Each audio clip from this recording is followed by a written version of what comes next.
जेके real news में आपका स्वागत। मैं आपके साथ तालिब। 13 अप्रैल 2024 पेश हैं आज की खास सुर्खियां। वीडीसी अराकीन सरहदी बाशिंदों ने सरहद पार से मंशियात स्मगलिंग की कोशिश को नाकाम बना दिया। रजौरी के नौशहरा सेक्टर के एक अगले गांव में विलेज डिफेंस कमेटी वीडीसी के एक रुकन ने सरहदी पार से मंशियात स्मगलिंग की कोशिश को नाकाम बना दिया, जिसके नतीजे में मंशियात की बड़ी खेप बरामद हुई। मंशियात स्मगलिंग की इस कोशिश को गांव मेकरी में नाकाम बनाया गया है, जो थाना नौशहरा की पुलिस पोस्ट भवानी के इलाकाई दायरा अख्तियार में आता है। कुपवाड़ा के जंगलात में असला और गोला बारूद का बड़ा जखीरा बरामद। सिक्योरिटी फोर्सेज ने जुमा के रोज शुमाली कश्मीर के कुपवाड़ा जिला के जंगलाती इलाके से असला और गोला बारूद का एक बड़ा जखीरा बरामद करने का दावा किया है। सरकारी जराये ने बताया कि BISF की मखसूस मालूमात की बुनियाद पर गैंग बिग फॉरेस्ट कुपवाड़ा के इलाका में दहशत गर्दों की मौजूदगी के बारे में BISF फौज और जम्मू कश्मीर पुलिस ने मुश्तरका ऑपरेशन शुरू किया। उन्होंने कहा कि कामयाब ऑपरेशन के नतीजे में असला, गोला बारूद और दीगर जंगी स्टोरेज का एक बड़ा जखीरा बरामद हुआ है। खानदानी सियासी जमायतें दहशत गर्दी और दीगर मसाइल की जिम्मेदार हैं। रविंदर राणा। भारतीय जनता पार्टी के जम्मू कश्मीर यूनिट के सदर रविंदर राणा ने जुमा के रोज कहा कि मौजूदा मरकजी सरकार हुकूमत ने यूनियन टेरिटरी में अमन व ईमान के कयाम की खातिर जमीनी सतह पर काम किया है। उन्होंने कहा कि मोदी जी ने जम्मू कश्मीर के ख्वाब को वाकई शर्मिंदा तामीर किया है। रविंदर राणा ने कहा कि जम्मू कश्मीर में बहुत जल्द असेंबली इंतखाबात होंगे और स्टेट हुड का दर्जा भी बहाल होगा। इन बातों का इजहार मासूफ ने उधमपुर में अवामी जलसे से खिताब के दौरान किया।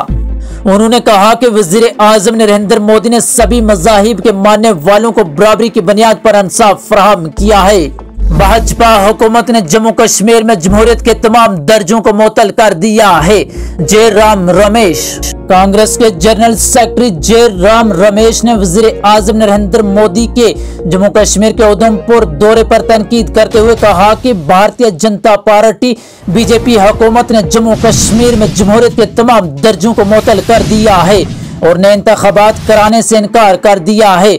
रमेश ने एक्स पर एक पोस्ट में कहा कि आज वजीर आजम ने जम्मू कश्मीर के उधमपुर का दौरा किया।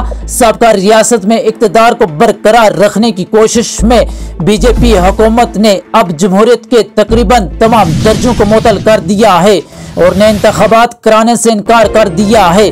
PM मोदी को जमहूरियत की मुअत्तली का जवाब देना चाहिए।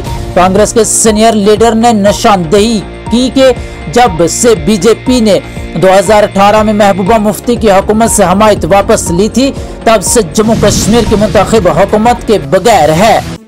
कांग्रेस ने दफा 370 को 70 साल तक बच्चे की तरह पाला। अमित शाह। वजीर आजम मोदी की हिज़्ब इख्तिलाफ पर तनकीद। कांग्रेस को दफा 370 बहाल करने का चैलेंज दिया। वजीर आजम नरेंद्र मोदी ने अपोजिशन जमायतों बिलखुसूस कांग्रेस को चैलेंज किया है कि वो दफा 370 को वापस लाने का ऐलान करे। उन्होंने कहा कि जम्मू कश्मीर में दहशत गर्दी, अलहदगी पसंदी और पथराव इंतखाबी मसाइल नहीं है। उधमपुर में एक इंतखाबी रैली से खिताब करते हुए PM मोदी ने कहा कि अगर मुल्क के लोग दफा 370 को वापस लाने की बात करेंगे तो कांग्रेस की तरफ नहीं देखेंगे। उन्होंने कहा कि जम्मू कश्मीर की सियासी जमायतों ने जम्मू कश्मीर और बाकी मुल्क के दरमियान दफा 370 की रुकावट खड़ी कर दी थी। उन्होंने मजीद कहा कि यहाँ की सियासी जमायतें जम्मू कश्मीर को पुराने दिनों में ले जाना चाहती हैं, जब उनके लिए सियासत और इंतखाबात का मतलब पार्टी और खानदान था, लेकिन मोदी हुकूमत ने उस रुकावट को खत्म कर दिया है। लोकसभा इंतखाबात उमर अब्दुल्ला बारामूला और आगा सईद श्रीनगर से NC उम्मीदवार होंगे। नेशनल कॉन्फ्रेंस ने जुमा को यहाँ ऐलान किया कि जम्मू कश्मीर के साबिक वजीर आला उमर अब्दुल्ला बारामूला लोकसभा हल्का से इलेक्शन लड़ेंगे। NC के सदर फारूक अब्दुल्ला ने यहाँ नामा निगारों को बताया कि उमर अब्दुल्ला शुमाली कश्मीर की बारामूला पार्लिमानी सीट से पार्टी के उम्मीदवार होंगे। उन्होंने ये भी ऐलान किया कि शिया रहनुमा आगा सैयद रूहुल्लाह मेहदी वस्ती कश्मीर के श्रीनगर हल्का से इलेक्शन लड़ेंगे।